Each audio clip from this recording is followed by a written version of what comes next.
गडचिरोलीत धक्कादायक वाघ बिबट्याची भीषण झुंड. जखमी बिबट्याजवळ गेलेल्या चौघावर हल्ला, तिघे गंभीर जखमी. नमस्कार, मी मुख्य संपादक मनदीप एम गोरडवार आणि आपण पाहत आहात पीटीएन न्यूज.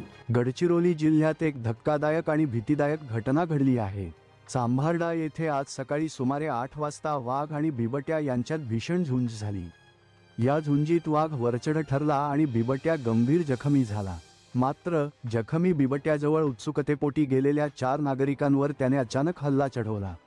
या हल्ल्यात 3 जण गंभीर जखमी झाले आहेत, तर 1 जण किरकोळ जखमी आहे. गडचिरोली तालुक्यातील चांभारडा गावात ही घटना घडली. मिळालेल्या माहितीनुसार वाघ आणि बिबट्या यांच्यातील संघर्षात वाघाने बिबट्याच्या चेहऱ्याचा आणि डोळ्यांचा मोठ्या प्रमाणात चावा घेतला. जखमी अवस्थेत बिबट्या परिसरातच पडला होता. काही नागरिकांनी त्याच्याजवळ जाऊन पाहण्याचा आणि फोटो काढण्याचा प्रयत्न केला. त्यावेळी जखमी बिबट्याने अचानक आक्रमक होत चौघांवर हल्ला केला. या हल्ल्यात गंभीर जखमी झालेले आहेत विलास ठाकरे, वय 48, चांभारडा, रेखा विठ्ठल मडावी, वय 45, चांभारडा, लुमाजी मुनघाटे, वय 40, टेंबा, तर लीलाधर मुनघाटे, वय 37, चांभारडा किरकोळ जखमी आहेत. जखमींना प्रथम अमीरजा प्राथमिक आरोग्य केंद्रात दाखल करण्यात आले. नंतर गंभीर जखमी तिघांना गडचिरोली सामान्य रुग्णालयात हलवण्यात आले आहे.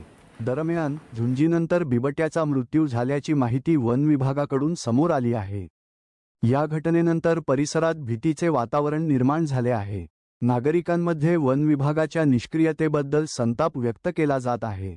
घटना पोरला वनपरिक्षेत्र आणि वडसा उपवनसंरक्षक यांच्या क्षेत्रात येत असताना अधिकाऱ्यांकडून समाधानकारक प्रतिसाद मिळाला नसल्याचे सांगितले जात आहे. गडचिरोली डीसीएफ यांनीही ही घटना आपल्या क्षेत्रात नसल्याचे सांगितले. वन्यजीव तज्ज्ञ आणि स्थानिक नागरिकांचे म्हणणे आहे की जखमी वन्यप्राण्याजवळ जाणे किती धोकादायक असू शकते याचे हे जिवंत उदाहरण आहे.